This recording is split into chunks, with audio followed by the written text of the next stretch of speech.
नमस्कार, आप देख रहे हैं हल्ला बोल टीवी। मैं हूं दीपक शर्मा। आरा में उपेंद्र कुशवाहा के समर्थक पिता पुत्र की गोली मारकर हत्या कर दी गई है। अभी मोकामा में दुलारचंद यादव की हत्या का मामला ठंडा भी नहीं हुआ है कि इधर आरा में उपेंद्र कुशवाहा के समर्थक आरएलएम सुप्रीमो राज्यसभा सांसद उपेंद्र कुशवाहा के समर्थक पिता पुत्र की गोली मारकर हत्या कर दी गई है। हालांकि आरा में हुई हत्या राजनीतिक हत्या नहीं मानी जा रही है, चुनावी हत्या नहीं मानी जा रही है। इसे प्रेम प्रसंग से जुड़ी हत्या मानी ये कहा जा रहा है कि यह अफेयर से जुड़ी हुई हत्या है।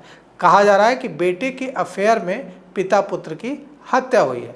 दोनों की गुरुवार की देर रात गोली मारकर हत्या की गई है। मर्डर के बाद दोनों की लाश रोड के किनारे फेंक दी गई। अपराधियों ने बहुत ही क्रूर विभत्स तरीके से दोनों की हत्या की है। जिन पिता पुत्र की हत्या हुई है उनका नाम है, पिता का नाम है प्रमोद महतो और बेटे का नाम है प्रियांशु मौर्य। प्रमोद महतो की उम्र 45 वर्ष के आसपास है और बेटे प्रियांशु मौर्य की उम्र 20 वर्ष के आसपास है। पिता पुत्र उद्वंत नगर थाना इलाके के कसाप गांव के रहने वाले थे। अपराधियों ने पहले पिता प्रमोद महतो के गर्दन पर ब्लेड से या किसी धारदार हथियार से वार किया और उसके बाद उनकी पीठ में गोली मार दी और दूसरी चेहरे के पास, दाढ़ी के पास गोली मार दी, जबकि उनके बेटे प्रियांशु के सिर में गोली मार दी गई है। इस घटना से आरा में तनाव है, दहशत है। मुफस्सिल थाना क्षेत्र के बेलघाट गांव नट के स्थान के पास शुक्रवार की सुबह मिठाई दुकानदार और उनके बेटे का शव बरामद किया गया है। ये जो पिता पुत्र थे, इनकी मिठाई की दुकान थी।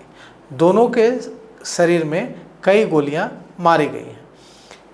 इसके बाद पूरे इलाके में तनाव हो गया और उनके परिवार ने बीच सड़क पर शव को रख दिया और जाम कर दिया। इससे 3 किलोमीटर लंबा जाम लग गया।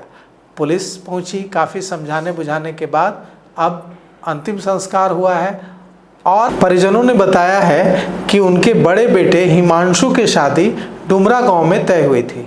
सगाई थी जिसको लेकर पिता और पुत्र दोनों मार्केटिंग बाजार में खरीदारी करने के लिए निकले थे और इसके बाद दोनों की लाश बरामद हुई है। और इस मामले को लेकर परिजनों ने थाने में जाकर गुमशुदगी की रिपोर्ट दर्ज कराई। बाद में पुलिस वालों ने जानकारी दी कि शव मिला है, लाश मिली है और इसके बाद वहां पर पता चला कि दोनों के शरीर में कई गोलियां मारी गई हैं। अब इस घटना के बाद तनाव है, पुलिस मामले की जांच कर रही है, लेकिन इस तरह की जो वारदात हो रही है इससे पुलिस के इकबाल पर सवाल उठने लगा है। तो फिलहाल इस पेशकश में इतना ही। आगे की खबरों के लिए देखते रहिए हल्ला बोल टीवी। शुक्रिया।